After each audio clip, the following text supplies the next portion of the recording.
नमस्कार, मैं सुवर्णा। न्याय टीवी में आप सभी दर्शकों का स्वागत है। कोर्ट राउंडअप की खबरें अब विस्तार से। मध्य प्रदेश हाईकोर्ट ने यौन हमले की पीड़ित 17 साल की लड़की और आरोपी व्यक्ति के बीच समझौते के आधार पर यौन अपराधों से बच्चों का संरक्षण अधिनियम 2012 पोक्सो अधिनियम के तहत दर्ज मामला रद्द करने से इनकार करते हुए कहा कि भारतीय नागरिक होने के नाते प्रत्येक लड़की को शांति से गरिमापूर्ण जीवन जीने का अधिकार है। आरोपी व्यक्ति पर आरोप था कि वो पीड़ित का पिछले 2 साल से पीछा कर रहा था और उसे परेशान कर रहा था।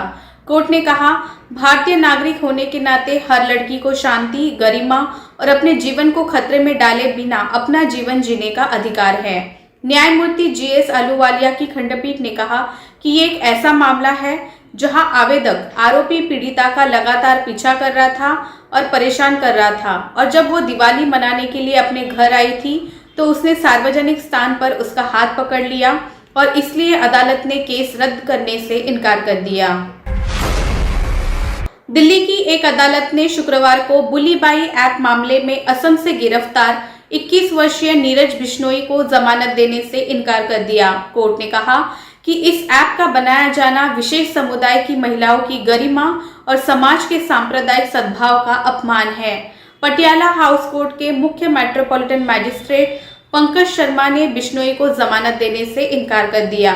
गिरफ्तारी के समय पुलिस ने दावा किया था कि वो गिटहब पर बुलीबाई ऐप का साजिशकर्ता और निर्माता था। केरल हाईकोर्ट ने शुक्रवार को लुलु इंटरनेशनल शॉपिंग मॉल द्वारा अपने ग्राहकों से पार्किंग फीस लेने का आरोप लगाने वाली 2 याचिकाओं पर आदेश दिया कि मॉल द्वारा प्रथम दृष्टया पार्किंग फीस लेना उचित नहीं है।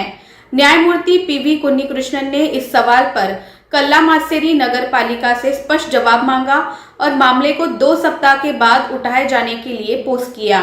कोर्ट ने कहा, भवन नियमों के अनुसार पार्किंग की जगह इमारत का एक हिस्सा है और एक इमारत परमिट इस शर्त पर जारी किया जाता है कि पार्किंग की जगह होगी। इस अंडरटेकिंग के आधार पर एक इमारत का निर्माण किया जाता है। सवाल ये है कि निर्माण के बाद क्या मालिक पार्किंग फीस ले सकता है? प्रथम दृष्टया मेरी राय में मॉल कार पार्किंग फीस नहीं ले सकते हैं। अब मैं इस मुद्दे पर नगर पालिका का रुख जानना चाहता हूँ।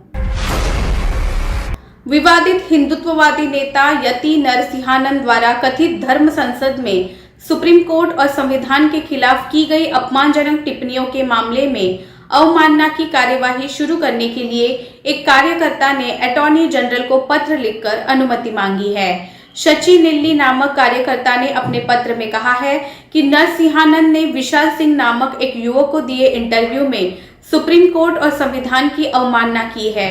ये इंटरव्यू 14 जनवरी को ट्विटर पर वायरल था। पत्र में नरसिंहानंद के बयान और संदर्भ का उल्लेख किया गया है।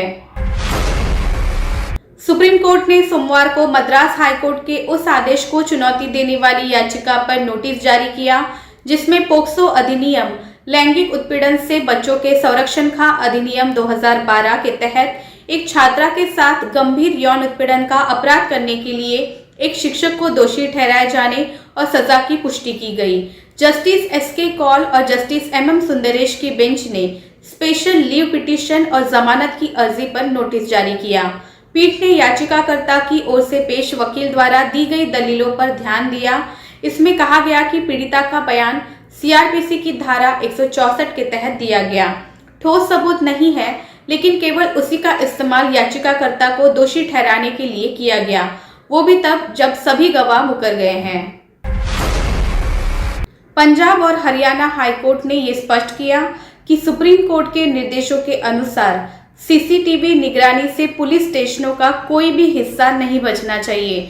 इंट्रोगेशन रूम में भी सीसीटीवी कैमरे लगे होंगे। जस्टिस अमोल रतन सिंह की खंडपीठ ने इस संबंध में परमवीर सिंह सैनी बनाम बलजीत सिंह और अन्य 2021 1 SC 184 में सुप्रीम कोर्ट के आदेश के अनुपालन के संबंध में डीजीपी हरियाणा, डीजीपी पंजाब, साथ ही डीजीपी यूटी चंडीगढ़ से जवाब मांगा था। यहाँ ये ध्यान दिया जा सकता है कि परमवीर सिंह सेन के मामले में सुप्रीम कोर्ट ने कहा कि राज्य और केंद्र शासित प्रदेश सरकारों को यह सुनिश्चित करना चाहिए कि उनके अधीन कार्यरत प्रत्येक पुलिस स्टेशन में सीसीटीवी कैमरे लगाए जाएं। हाईकोर्ट में मामला। पंजाब और हरियाणा हाईकोर्ट ने पिछले महीने पंजाब और हरियाणा राज्य के पुलिस महानिदेशक डीजीपी से पूछा कि अदालत को यह निर्देश क्यों देना चाहिए कि आरोपी से पूछताछ वीडियोग्राफी के तहत की जाए ताकि अपराध को खत्म किया जा सके। पुलिस द्वारा आरोपी को प्रताड़ित किए जाने की संभावना है। अभिनेता सलमान खान ने पनवेल में एक लैंड पार्सल को लेकर सोशल मीडिया पर कक्कड़ की टिप्पणी और वीडियो के संबंध में मुंबई निवासी Ketan Kakkar, Twitter ink, Google और अन्य के खिलाफ मानहानि के मुकदमे में मुंबई सिटी सिविल कोर्ट का दरवाजा खटखटाया। विवाद की जड़ पनवेल में खान के आलीशान फार्म हाउस अर्पिता फार्म के बगल में स्थित 2.5 एकड़ का प्लॉट है। कक्कड़ का दावा है कि उन्होंने 1995 में खान से जमीन का पार्सल खरीदा था। खान ने कहा कि जब वन विभाग ने कक्कड़ का आवंटन रद्द कर दिया तो कक्कड़ ने उन्हें और उनके परिवार को दोष देना शुरू कर दिया। अतिरिक्त सत्र न्यायाधीश अनिल एच लद्दाद ने कक्कड़ को खान या उनके परिवार के खिलाफ कुछ भी पोस्ट करने से रोकने के लिए खान के प्रस्ताव के नोटिस का जवाब देने के लिए 21 जनवरी 2022 तक का समय दिया। अंतरिम राहत के लिए प्रस्ताव की सूचना में आपत्तिजनक सामग्री को हटाने या अक्षम करने के लिए निर्देश की मांग की गई। ये इंगित की गई सामग्री तक ही सीमित नहीं है, बल्कि पनवेल फार्म हाउस के बारे में सोशल मीडिया प्लेटफॉर्म पर शेयर की गई सभी अपमानजनक पोस्ट के संबंध में है। खान ने कक्कड़ और अन्य प्रतिवादियों जैसे यूट्यूबर संदीप फोगाट, पारस भट्ट और उज्जवल नारायण के सोशल मीडिया अकाउंट को भी निलंबित करने की मांग की। सलमान खान के वकीलों ने अदालत से कक्कड़ को अगली सुनवाई की तारीख तक सोशल मीडिया पर कुछ भी पोस्ट करने से रोकने का आग्रह किया। वहीं अधिवक्ता आभा सिंह ने कहा कि उन्हें शुक्रवार शाम को ही कागजात मिले और उनका पक्ष सुने बिना कोई राहत देना अनुचित होगा। उन्होंने कहा कि दिसंबर में पोस्ट किए गए एक वीडियो की सुनवाई के लिए मामला आया, जबकि केवल जरूरी मामलों को ही उठाया गया था। उन्होंने कहा कि उनके मुवक्किल का सबसे बड़ा बचाव सच है। उन्होंने ये भी कहा कि उनके मुवक्किल एक वरिष्ठ नागरिक ने कई एफआईआर दर्ज कराई हैं। फिलहाल बस इतना ही। अन्य खबरों के लिए जुड़े रहिए न्याय टीवी के साथ। नमस्कार।